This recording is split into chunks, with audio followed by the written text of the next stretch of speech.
예수님은요, 그런 세상을 꿈꾼 적이 없습니다. 바실레이아 투 대우, 하나님의 나라를 꿈꿨습니다. 우리가 구할 것은 다른 무엇도 아닙니다. 마태복음 6장 33절에서 예수님께서 그 말씀을 하셨습니다. 그의 나라와 그의 의가 누구의 나라와 누구의 의겠습니까? 하나님이 아니겠습니까? 하나님께서 통치하는 세상을 꿈꿔라, 이 말씀이에요. 그리하면 이 모든 것을 너에게 더하시리라, 이렇게 말씀하셨습니다. 다른 길은 없습니다.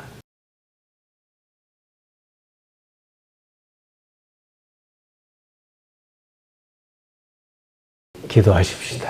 하나님, 우리 아버지, 여느 때처럼 우리를 도와주옵소서.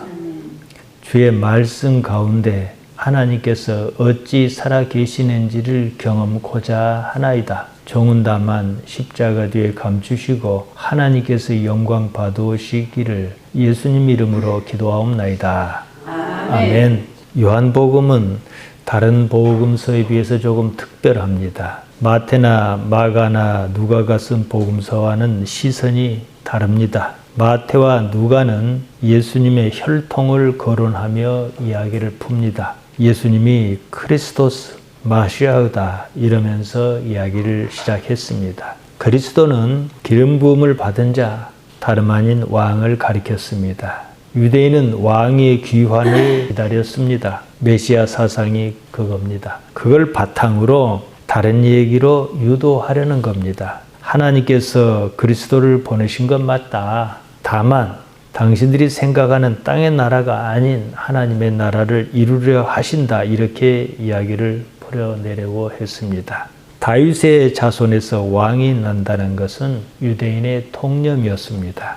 유대인에게 신앙은 그걸 사실로 믿는 거였습니다. 그럴 만한 근거가 있었습니다. 다윗의 시대였습니다. 그때 선지자는 나단이었습니다. 나단이 하나님의 말씀을 다윗에게 전했습니다. 사무엘하 7장 16절에 나옵니다. 내 집과 내 나라가 내 앞에서 영원히 보존되고 내 왕위가 영원히 견고하리라 하셨다 하라, 이렇게 전했습니다. 유대인은 이 언약을 그대로 믿었습니다. 다윗의 후손 중에서 하나님께서 세우실 왕, 곧 기름 부음을 받은 자 그리스도가 오리라고 생각했습니다. 세례 요한이 사역한 그때는 로마가 지배했습니다. 사는 것이 불안하면 없던 신화도 생기는 법입니다. 유대인은 구원자를 기다렸습니다. 로마를 몰아내고 유대인의 나라를 세울 그 사람이었습니다. 이스라엘을 회복하고 예루살렘에서 하나님의 통치를 재건할 왕이었습니다. 다윗의 자손에서 난 그리스도였습니다.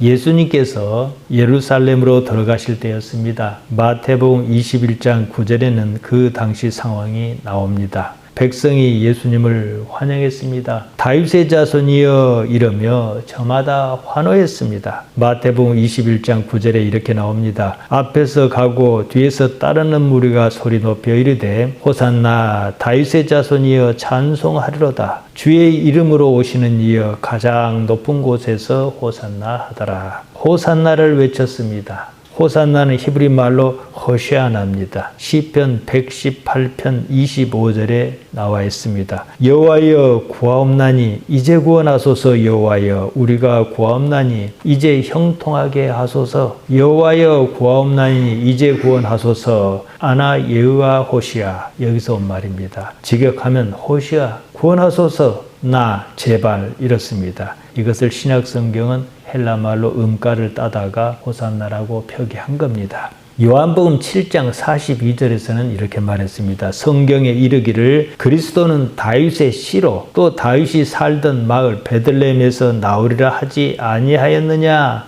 예수님이 다 그렇지 않습니까? 마태복음 22장에는 예수님과 바리새인의 대화가 나옵니다. 마태복음 22장 42절입니다. 너희는 그리스도에 대하여 어떻게 생각하느냐? 누구의 자손이냐? 대답하되 다윗의 자손이니이다.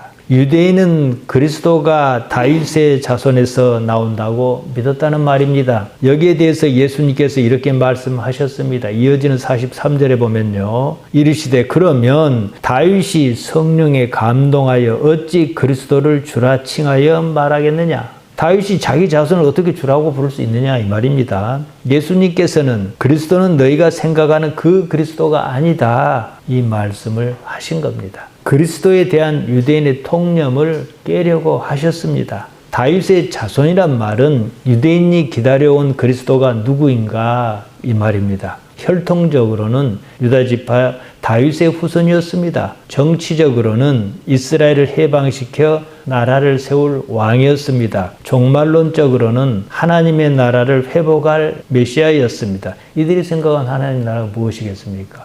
땅에서 자기들이 생각하는 이상적인 나라, 이게 아니겠습니까? 종교적으로는 그로서 하나님의 언약을 성취하는 사람이었습니다. 그들은 하나님의 나라가 아닌 죽음과 함께 사라질 땅의 나라를 생각했던 겁니다. 마태와 누가는 유대인의 이런 통념을 일단 인정하고 시작했습니다. 처음부터 그게 아니다 이러면은 자기들이 전하고자 하는 내용이 잘 안 먹혀들 수도 있고요. 그 다음에 그거 연결고리가 없는 건 또 아니거든요. 그리고 나서 그가 바로 나사렛 예수님이다 이러려고 했습니다. 그래 놓고 십자가와 부활 사건으로 반전을 꾀했습니다. 마가는 예수님의 족보를 언급하지 않았습니다. 그럴 필요가 없다고 판단했을 겁니다. 다만 예수님이 다윗의 자손이란 것만큼은 여러 방법으로 나타냈습니다. 요한은 이것과 또 달랐습니다. 특이하게도 요한은 예수님이 다윗의 자손이라는 것을 직접 언급하지 않습니다.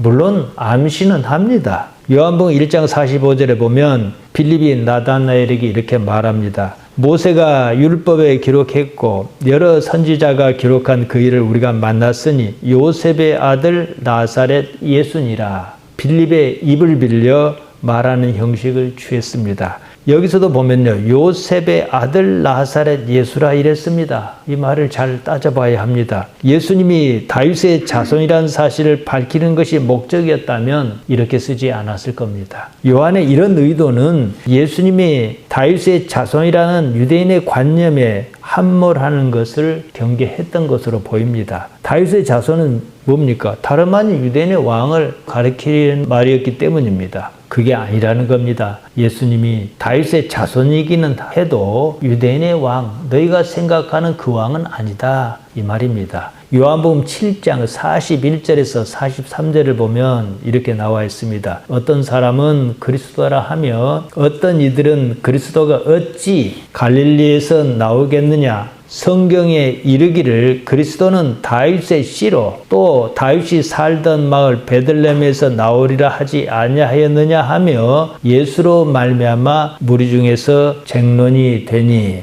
무리 중에서 쟁론이 이렇다고 합니다. 스키스마를 쟁론이라고 번역했습니다. 균열, 분열, 분쟁을 말합니다. 예수님의 출신 문제로 말이 많았다 이겁니다. 백성이 예수님을 어떻게 이해했는지 보여줍니다. 요한은 그리스도라면 다윗의 자손이어야 한다는 유대인의 일반적 기대를 반영하지만 예수님이 다윗의 자손이라고 확언해 주지는 않습니다. 요한은 정면 돌파를 시도합니다. 태초에 말씀이 있었다 이렇게 시작했습니다. 그 말씀이 예수님의 사르커스 육체에 나타났다고 했습니다. 예수님의 본질, 출신을 신적 기원에 초점을 맞추었습니다. 백성의 통념을 아예 무시하지는 않았습니다. 한편으로 거기에 휩쓸리지 않도록 신경 쓰는 모습을 보입니다. 왜 그랬을까? 여러분은 이해할 겁니다. 예수님은 메시아가 맞다. 그러나 너희가 생각하는 그 메시아는 아니다. 이거였습니다. 바로 이 관점에서 세례 요한의 증언을 오늘 본문에 넣었습니다.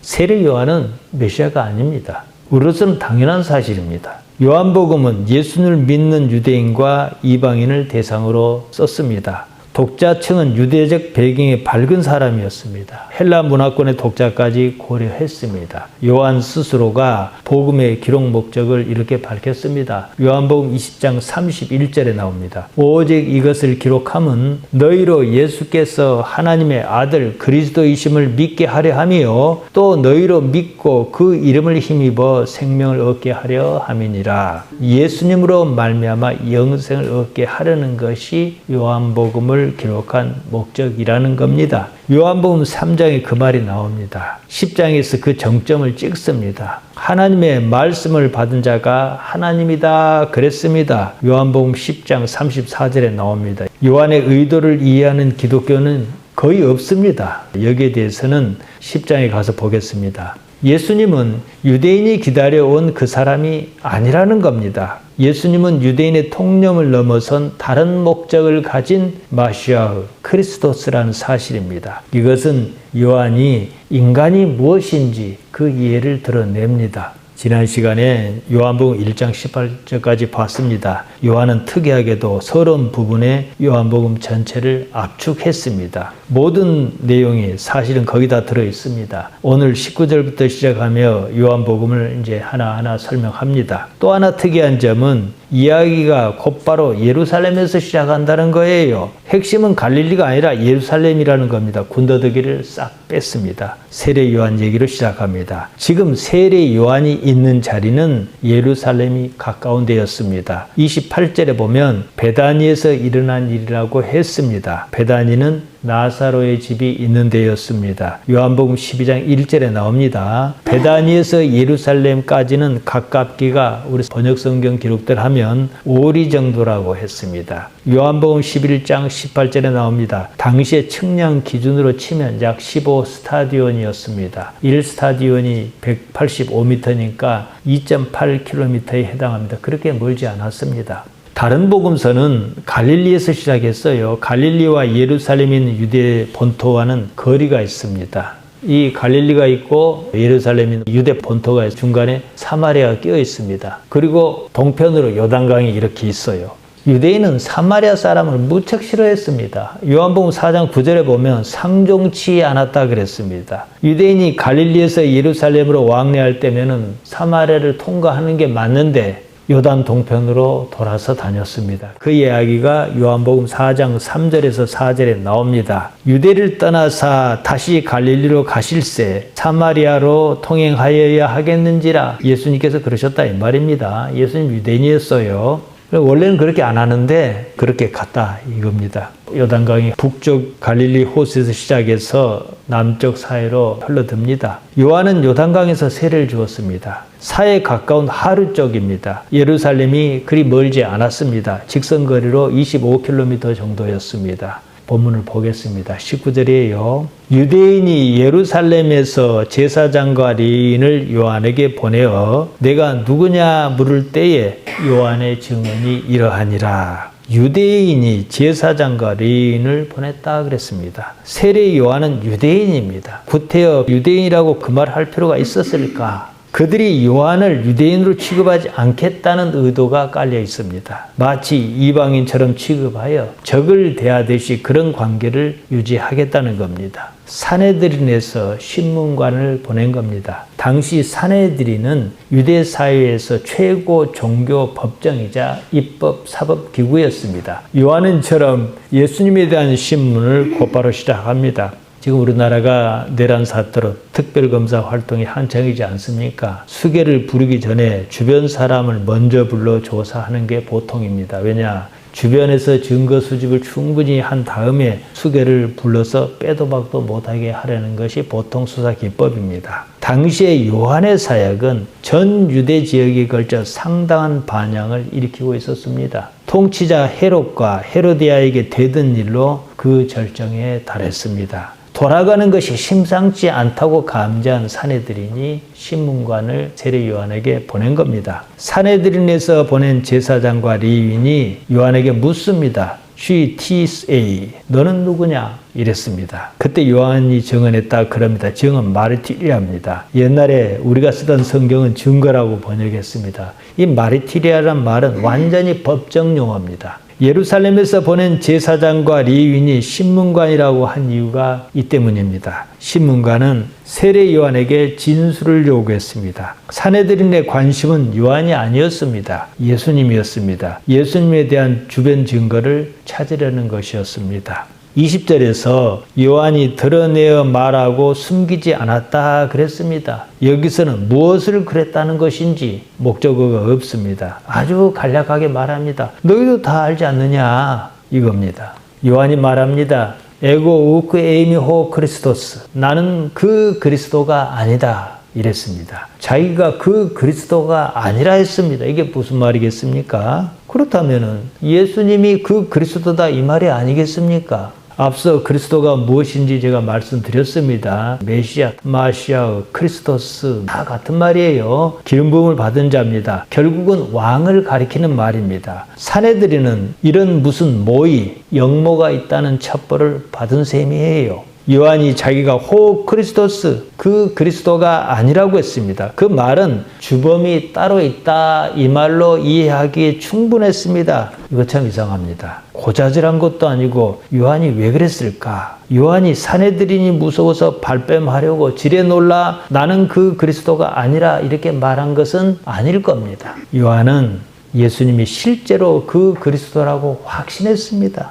하나님께서 이 나라를 구원하려고 보내신 그 사람이라고 믿었습니다. 이 마당에 예수님이 그 그리스도가 아니라고 감추고 말고 할 이유가 없었습니다. 요한이 드러내어 말하고 숨기지 않았다. 성경이 이렇게 기록합니다. 그 말이에요. 너희가 백날 그래 봐라. 무슨 소용이 있는지. 앞으로 이제 무슨 일이 벌어질는지 두고 봐라. 이런 확신에서 비롯한 담대함이었습니다. 요한이 예수님을 어떻게 생각했는지 요한복음 2번째 시간에 제가 말씀드렸습니다. 요한은 예수님이 정말로 그 그리스도라고 믿었습니다. 다윗의 자손이었지 않습니까? 베들레헴 출생이었습니다. 유대인의 왕으로 오셨다고 말입니다. 신문가에 또 물었습니다. 21절이에요. 그러면 누구냐? 내가 엘리야냐? 그랬습니다. 우리는 여기서 무슨 뜬금없이 엘리야냐? 이런 생각이 들 수 있습니다. 이게 아니에요. 다 근거가 있습니다. 말라기 4장 5절에 이렇게 나옵니다. 보라, 여호와의 크고 두려운 날이 이르기 전에 내가 선지자 엘리야를 너에게 보내리니. 유대인은 이런 예언을 믿었습니다. 얼마나 믿었냐면요. 문자 그대로 믿었습니다. 때가 이르면 엘리야가 환생할 것이라고 생각했습니다. 과거에 승천했던 엘리야가 다시 와서 자기들을 구할 것이다. 그랬습니다. 트럼프가 와서 윤석열을 구한답니다. 실제로 그렇게 믿은 것 같습니다. 믿음은 이런 겁니다. 일부 권력의 중심에 선 교회가 그럽니다. 지금의 한국 기득권 세력인 교회는 예수님 당시의 사내들인과 하는 짓이 똑같습니다. 믿고 싶은 것만 골라서 믿습니다. 유대의 모든 왕은 즉위할 때 선지자에게 기름 부음을 받았습니다. 하나님께서 택하여 세우셨다. 이 뜻입니다. 엘리야가 다시 나타나 메시아가 왕으로 즉위할 때에 기름을 부을 것이라는 믿음이었습니다. 요한이 그리스도가 아니라고 했습니다. 신문관이 다시 물었습니다. 그러면 내가 엘리야냐? 이런 겁니다. 요한은 엘리야가 아니라 했습니다. 아니니까 아니라고 한 겁니다. 그러면 엘리야냐 이 말이 뭐겠습니까? 그럼 내가 엘리야가 환생한 그 사람이냐? 나사렛 예수 그 사람에게 기름 부음을 할 거냐? 이 말이에요. 그들이 또 물었습니다. 내가 그 선지자냐? 그랬어요. 엘리야가 아니라 그러니까 말이죠. 또 아니라 그런 겁니다. 이것도 근거가 있습니다. 신명기 18장 15절에 나옵니다. 내 하나님 여호와께서 너희 가운데 내 형제 중에서 너를 위하여 나와 같은 선지자 하나를 일으키시리니 너희는 그의 말을 들을지니라. 모세가 말이에요. 유대인에게 모세는 절대적인 존재였습니다. 아브라함은 아버지였습니다. 모세는 하나님의 말씀, 율법의 화신이었습니다. 나와 같은 선지자라고 했습니다. 모세가 자신과 같은 사람이라고 했으면 누구겠습니까? 광야에서 모세는 왕보다 더 큰 역할을 했습니다. 하나님과 직접 통하는 사람이었습니다. 그런 모세가 나와 같은 선지자가 나올 것이라고 했다. 이런 겁니다.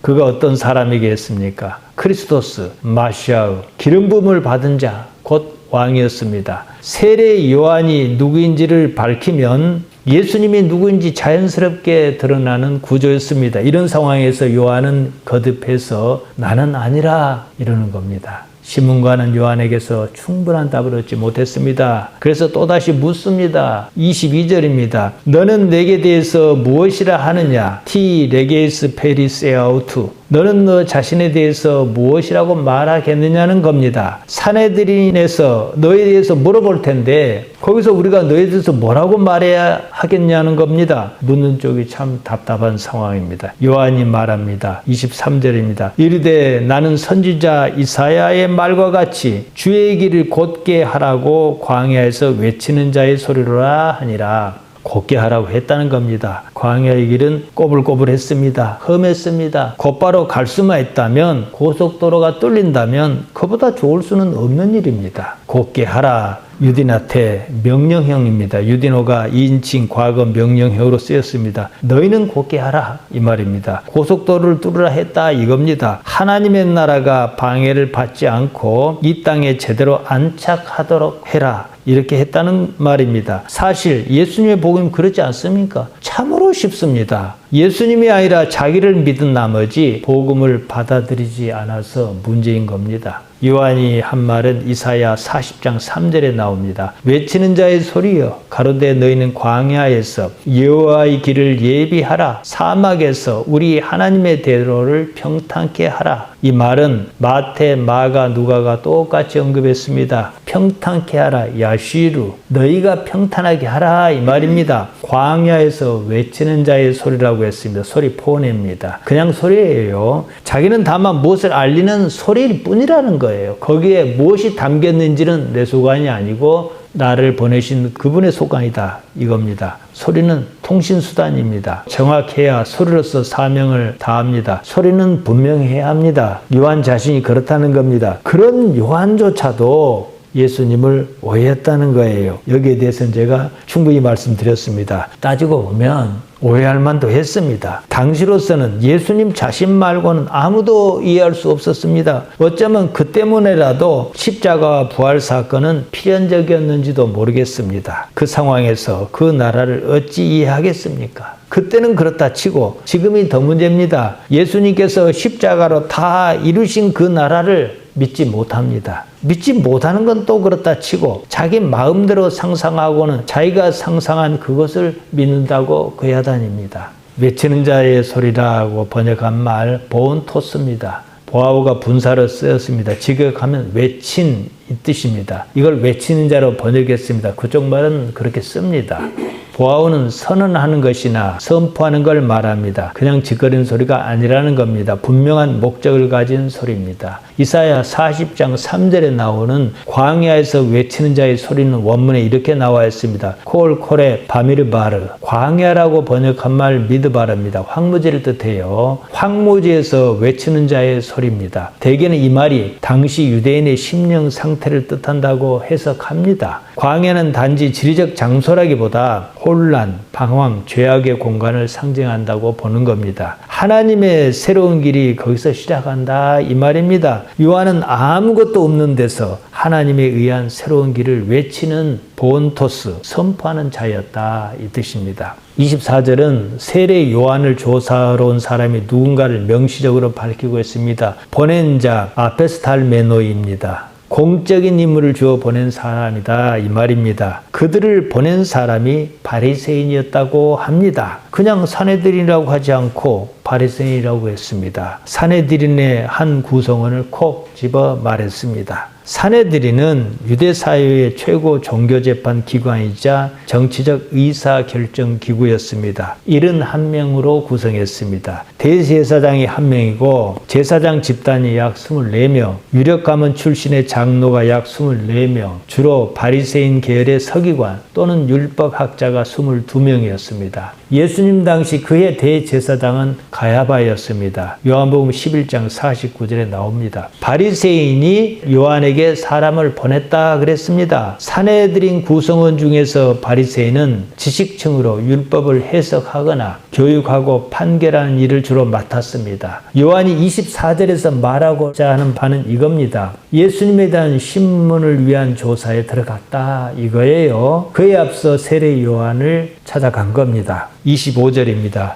이제는 세례를 주는 일 갖고 문제를 삼았습니다. 또 물어 이르되 내가 만일 그리스도도 아니요 엘리야도 아니요 그 선지자도 아닐진데 어찌하여 세례를 베푸느냐. 세례는 유대인의 정결례에서 기원합니다. 이런 의식은 보통 그쪽 지역 종교에서 두루 나타납니다. 요한이 베푼 세례는 메시아의 도래를 앞둔 준비였습니다. 회개와 갱신을 상징하는 이례적인 행위였습니다. 우리가 뭐 세례를 한 번 받지 두 번 받거나 그러지는 않지 않습니까? 세례를 한 번 받으면 그 이전으로 돌아갈 수 없었습니다. 세상을 보는 눈이 바뀌고 삶이 바뀌어야 하는 것이었습니다. 예수님께서도 세례 요한에게 세례를 받으심으로 사역의 출발점으로 삼으셨습니다. 오늘날 한국 교회는요, 회개가 없습니다. 세례가 무용지물입니다. 세상을 보는 눈이 세례 이전과 똑같습니다. 25절에서는요, 신문관이 요한에게 따졌습니다. 그렇다면 내가 왜 세례를 주고 그러냐는 거예요. 무슨 근거로 이런 일을 하느냐 그랬습니다. 요한이 대답했습니다. 26절에서 27절입니다.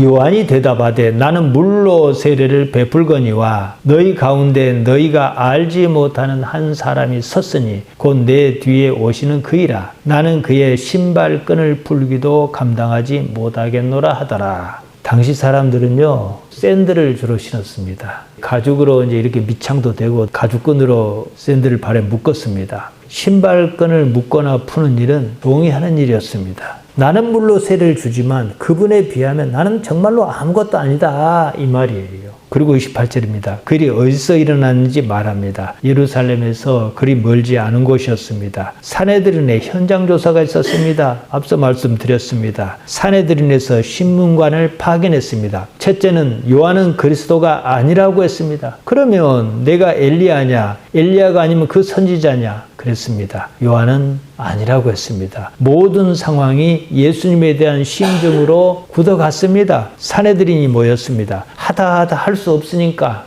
완벽한 혐의점을 찾지 못할 것 같으니까 그의 대제사장이던 가야바가 이렇게 말하는 거예요. 요한복음 11장 49절에서 50절에 나옵니다. 그 중에 한 사람, 그의 대제사장인 가야바가 그들에게 말하되 너희가 아무것도 알지 못하는도다. 한 사람이 백성을 위하여 죽어서 온 민족이 망하지 않게 되는 것이 너희에게 유익한 줄을 생각하지 아니한도다. 이렇게 말했습니다. 달리 말하면 증거를 찾을 수 없었다 이 말입니다. 그래도 죽여야 한다는 거예요. 이 나라를 로마로부터 지키기 위해서, 로마가 잘못 판단해서 이 나라를 콩가루로 만들지 않게 하기 위해서 말입니다. 이어지는 53절에서 보면 이날부터 예수님을 죽이기로 모의했다 그럽니다. 이것이 바로 지배를 당하는 그 나라의 기득권층의 행태입니다. 요한이 요한복음을 전개하는 방식을 보면 처음부터 이걸 염두에 두었다는 것을 알 수가 있습니다.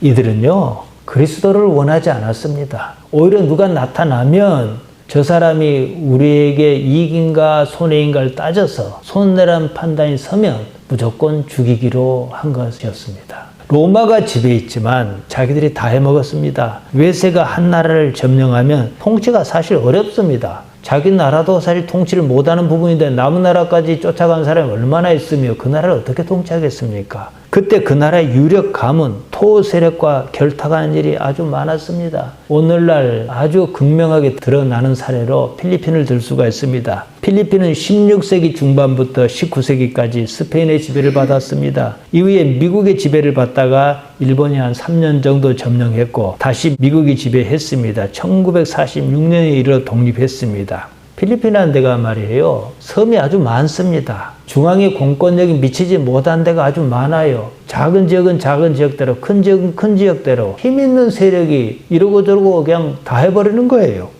지금 필리핀을 지배하는 세력은 몇 개 가문입니다. 마르코스, 아키노, 두테르테, 로하스 이런 가문이 대표적입니다. 두테르테는 앞번에 대통령 했던 사람이고 지금 마르코스는 저 아버지가 전에 대통령 했다가 쫓겨나고 난리 난 사람 아닙니까? 그 외에도 여러 군소 가문이 있습니다. 그때 외세와 결탁했던 가문이 오늘날에도 여전히 득세합니다. 이들끼리 서로 주거니 받거니 하면서 돌아가면서 다 해먹어요. 그 나라가 발전하겠습니까? 우리나라도 일제강점기 때 사실 그랬습니다. 이때 토 세력은 정복자와 일종의 거래를 합니다. 자기 자리를 지키는 대신에 정복자와 협력하는 것으로 말입니다. 잘 드러나지 않는 실세가 있었다는 얘기입니다. 우리나라에서 친일 청산이 그토록 어려운 이유가 이 때문이기도 합니다. 그들은요, 나라의 번영을 원하지 않습니다. 자기들의 기득권을 유지하는 것이 더 중요합니다. 민주주의가 망가져 나라가 발전하지 못하는 겁니다. 우리나라 국민은 아주 특이합니다. 달라요. 국민이 대통령을 파면합니다. 대통령을 통치자로 보지 않습니다. 국민의 일을 맡아서 처리하는 선출직 공무원으로 봅니다.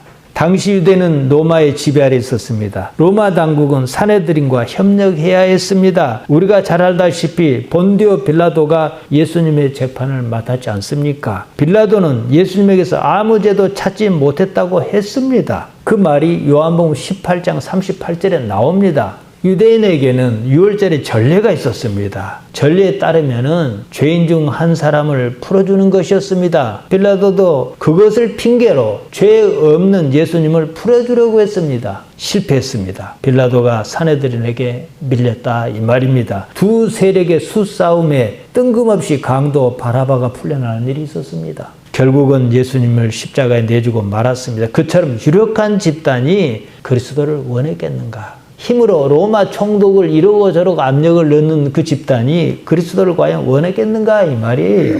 필리핀의 유력 가문이 오늘날 그리스도를 원하겠는가? 똑같은 질문에 똑같은 답이 나올 수밖에 없습니다. 예수님은요, 그런 세상을 꿈꾼 적이 없습니다. 바실레이아 투 대우 하나님의 나라를 꿈꿨습니다. 우리가 구할 것은 다른 무엇도 아닙니다. 마태복음 6장 33절에서 예수님께서 그 말씀을 하셨습니다. 그런즉 너희는 먼저 그의 나라와 그의 의를 구하라. 그의 나라와 그의 의가 누구의 나라와 누구의 의겠습니까? 하나님이 아니겠습니까? 하나님께서 통치하는 세상을 꿈꿔라 이 말씀이에요. 그리하면 이 모든 것을 너희에게 더하시리라 이렇게 말씀하셨습니다. 다른 길은 없습니다. 우리 자신에게로 돌아옵니다. 나는 지금 내가 사는 이 삶에서 하나님께서 정말로 나타나시는 것을 바라는가?